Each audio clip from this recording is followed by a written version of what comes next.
Assalamu alaikum, bonjour à toutes et à tous. Aujourd'hui, je vous ai choisi un exercice type bac sur la géométrie dans l'espace. Alors, je vous conseille de mettre la vidéo en pause, chercher l'exercice et après, vous pouvez voir la correction. Allons-y, c'est parti, commençons par la première question. On considère les plans P et Q d'équations respectives x plus y plus z égale 0 et 2x plus 3y plus z moins 4 égale 0. Montrez que l'intersection des plans P et Q est la droite D dont une représentation paramétrique est x égale moins 4 moins 2t, y égale 4 plus t et z égale t, où t est un nombre réel. Alors, donc un point M de coordonnées x, y, z appartient à l'intersection entre P et Q, appartient à P inter Q. Si et seulement si ces coordonnées vérifient les deux équations x plus y plus z égale 0 et 2x plus 3y plus z moins 4 égale 0. Donc on a deux équations, mais on a trois inconnus. On va écrire deux inconnus en fonction de la troisième. Donc on va donner à z une valeur t, un nombre réel. X donc égale moins y moins t et 2x plus 3y est égal à 4 moins t. On a remplacé z par t dans les deux premières équations. Équivalent à x égale moins y moins t. Et je remplace x dans la deuxième équation par sa nouvelle expression. Ça fait 2 facteurs de moins y moins t plus 3y égale 4 moins t. Et z, elle est égale à t. Équivalent à x égale moins y moins t. Et je développe la deuxième équation. J'obtiens moins 2y moins 2t plus 3y égale 4 moins t. Et z égale t. Équivalent à x égale moins y moins t. J'arrange la deuxième équation. Moins 2y plus 3y, ça fait y, égale 4 plus t. Et z égale t. Équivalent à, je remplace y par 4 plus t dans la première équation. J'obtiens x égale moins 4 moins t moins t. Y est égal 4 plus t. Z égale t. Équivalent à x égale moins 4 moins 2t et y égale 4 plus t. Z égale à t. Donc, ce sont bien les équations paramétriques d'une droite D contenant le point moins 4, 4, 0 et de vecteurs directeurs moins 2, 1, 1. Voilà, passons à la question suivante. Soit lambda un nombre réel, on considère le plan P lambda d'équation 1 moins lambda, facteur de x plus y plus z, plus lambda facteur de 2x plus 3y plus z moins 4 égale 0. A. Vérifier que le vecteur n de coordonnées 1 plus lambda, 1 plus 2 lambda 1 est un vecteur normal du plan P lambda. Donc ici, on va développer et regrouper selon les variables. Donc, développons l'équation de P lambda. Donc, on a 1 moins lambda, facteur de x plus y plus z plus lambda, facteur de 2x plus 3y plus Z moins 4 égale 0. Je développe, ça fait X plus Y plus Z moins lambda X moins lambda Y moins lambda Z plus 2 lambda X plus 3 lambda Y plus lambda Z moins 4 lambda égale 0.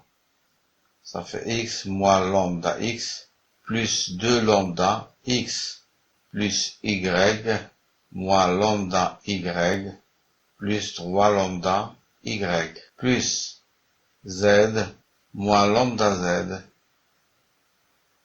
plus lambda Z moins 4 lambda égale 0. Ça me donne X moins lambda X plus 2 lambda X, ça fait plus lambda X plus Y moins lambda Y plus 3 lambda Y, ça fait 2 lambda Y plus Z moins lambda Z plus lambda Z, ça se simplifie, il me reste Z moins 4 lambda égale 0. Je mets en facteur X, j'obtiens 1 plus lambda X plus je mets Y en facteur, ça me donne 1 plus 2 lambda Y plus Z moins 4 lambda égale 0. Donc, d'après l'équation cartésienne du plan P de lambda, le vecteur n de coordonnées 1 plus lambda, 1 plus 2 lambda, 1 est bien un vecteur normal du plan P lambda. Voilà, passons à la deuxième question. Question B. Donnez une valeur du nombre réel lambda pour laquelle les plans P et P lambda sont confondus. Donc, P et P lambda sont confondus si et seulement si les coefficients de leurs équations sont proportionnels. Donc, on a P a pour équation cartésienne x plus y plus z égale 0 et P lambda 1 plus lambda x plus 1 plus 2 lambda y plus z moins 4 égale 0. Donc les coefficients sont 1, 1, 1. 1 plus lambda, 1 plus 2 lambda et 1. Donc ce qui fait que pour que P et lambda soient confondus, il faut que 1 plus lambda sur 1 soit égal à 1 plus 2 lambda sur 1 soit égal aussi à 1 sur 1, ce qui conduit à lambda égale 0. Question suivante. Existe-t-il un nombre réel lambda pour lequel les plans P et P lambda sont perpendiculaires? Un vecteur normal au plan P, et là le coordonnée 1, 1, 1.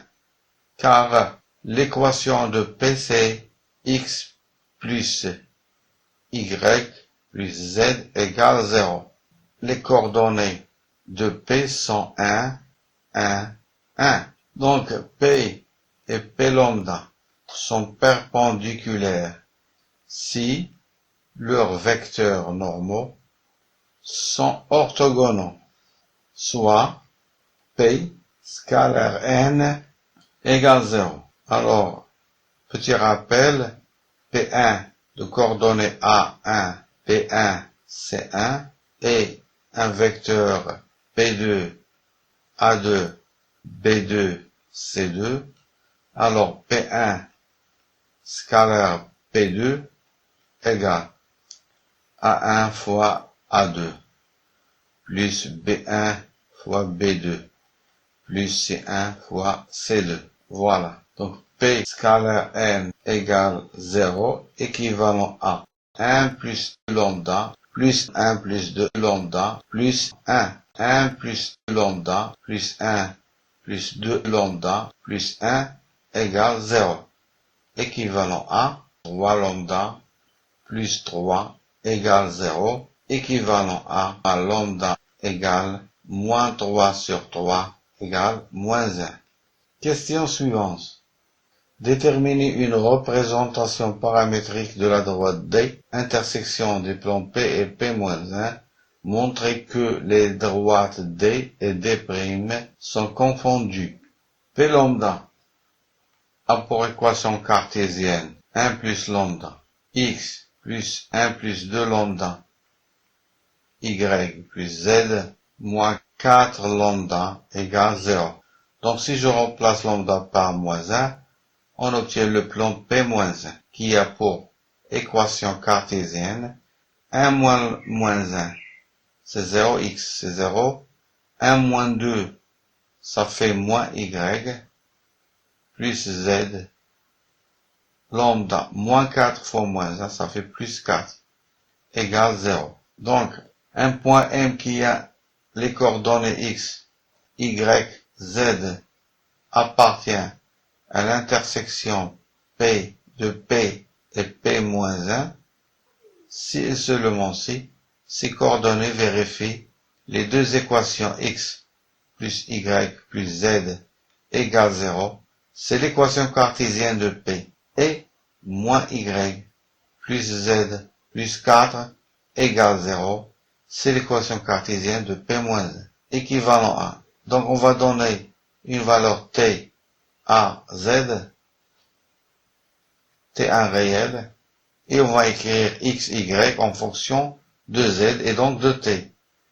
Donc x égale moins y moins t, et y égale t plus 4. Équivalent à, je remplace y par t plus 4 dans l'équation 1. X égale moins t plus 4, moins t. Y égale t plus 4, z égale t. Équivalent à x égale moins t moins 4 moins t, ça fait moins 4 moins 2t. Y égale 4 plus t et z égale t, ce qui redonne d. Donc ce sont les équations paramétriques de la droite D. Donc D et D' sont confondus. Passons à la question numéro 4. Dans cette question, toute tâche de recherche même incomplète ou d'initiative même non fructueuse sera prise en compte dans l'évaluation, c'est-à-dire lors de l'examen ou du contrôle. Si vous faites un effort, vous cherchez, vous serez noté pour cette recherche. Alors, la question nous dit, on considère le point A de coordonnées 1, 1, 1, déterminer la distance du point A à la droite D, c'est-à-dire la distance entre le point A et son projeté orthogonal sur la droite D. Première méthode. Alors, d'abord, on essaie de comprendre la situation. Donc, on a un plan P-1 qui est perpendiculaire à un autre plan P. D, c'est la droite d'intersection, qui est confondue avec D', bien entendu. Voilà D. On met le point A. On veut déterminer la distance entre A et la droite T. Donc, allons-y. Soit H et K, les projetés orthogonaux de A, respectivement, sur P et P-1. Alors, on projette A sur le plan P, on obtient H. Et on projette A sur le plan P-1 et on obtient K.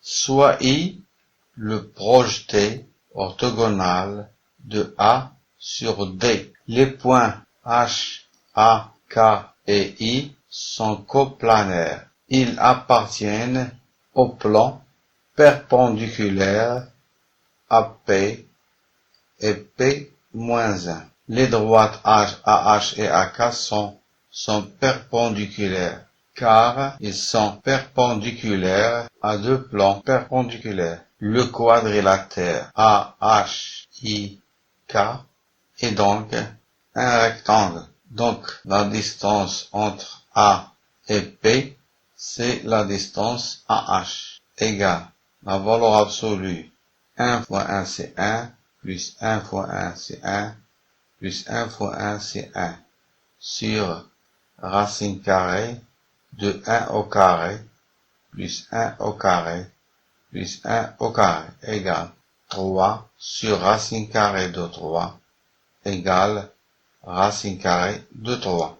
La distance entre A et le plan P-1 égale AK, égale 1 fois 0 plus 1 fois moins 1 plus 1 fois 1 plus 4 sur racine carrée de 0 au carré plus moins 1 au carré plus 1 au carré égale 4 sur racine carrée de 2, ce qui nous donne 4 fois racine carrée de 2 sur 2, ça nous donne 2 racines carrées de 2.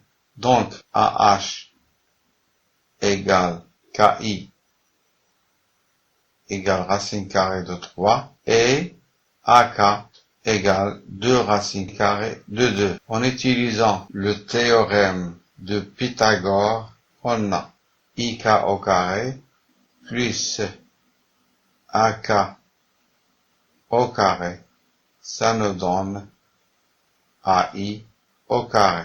Donc, ce qui est équivalent à AI égale racine carrée de IK au carré plus AK au carré, équivalent à AI égale IK au carré, c'est racine carrée de 3 au carré, plus AK au carré, ça fait 2 racine carrée de 2 au carré. Donc AI égale racine carrée de 3 plus 8 égale racine carrée de 11. Voilà la distance entre A et la droite D. Maintenant, on va voir la deuxième méthode pour trouver cette distance, soit un point M de coordonnées XM, YM, ZM de D.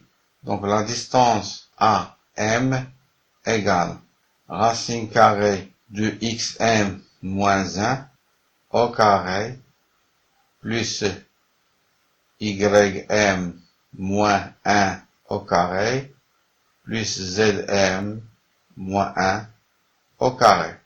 Or, M appartient à D. Donc, XM, elle est égale à moins 4 moins 2T. Et YM égale 4 plus T. Et ZM égale T. Donc, AM égale racine carrée de moins 4 moins 2T moins 1 au carré plus 4 plus T moins 1 au carré plus T moins 1 au carré égale moins 2T moins 5 au carré plus T plus 3 au carré plus T moins 1 au carré égale. On va développer. Ça fait moins 2T moins 5 au carré. C'est exactement 2T plus 5 au carré. Ça nous donne 4T au carré plus 20T plus 25 plus T au carré plus 6T plus 9 plus t au carré moins 2t plus 1. La racine carrée de tout cela égale racine carrée de 4t au carré plus t au carré plus t au carré, ça fait 6t au carré plus 20t plus 6t, c'est 26t moins 2t, 24t plus 25 plus 9, ça fait 34 plus 1, ça fait 35. Donc on va étudier la fonction f de t. F' de t égale 12t plus 24 sur 2 racine carrée de 6t au carré plus 24t plus 35. Alors si on fait un tableau de variation de f, on aura le tableau suivant. F' de t s'annule en t égale moins 2. Donc la distance est minimale si m a pour coordonnées x égale moins 4, moins 2 fois moins 2.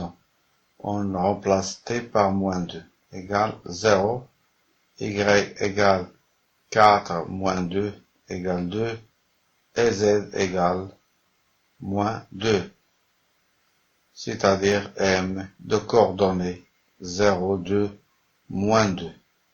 Et la distance à m est donc égale f de moins 2. Elle est égale racine carrée de 6 fois moins 2 au carré fois moins 2 au carré, ça fait 4, plus 24 fois moins 2, moins 48, plus 35, égale racine carrée de 24 moins 48, plus 35, et ça fait racine carrée de 11. Voilà ce qui termine l'exercice. Si vous avez aimé la vidéo, merci de le liker et de la partager. À très bientôt.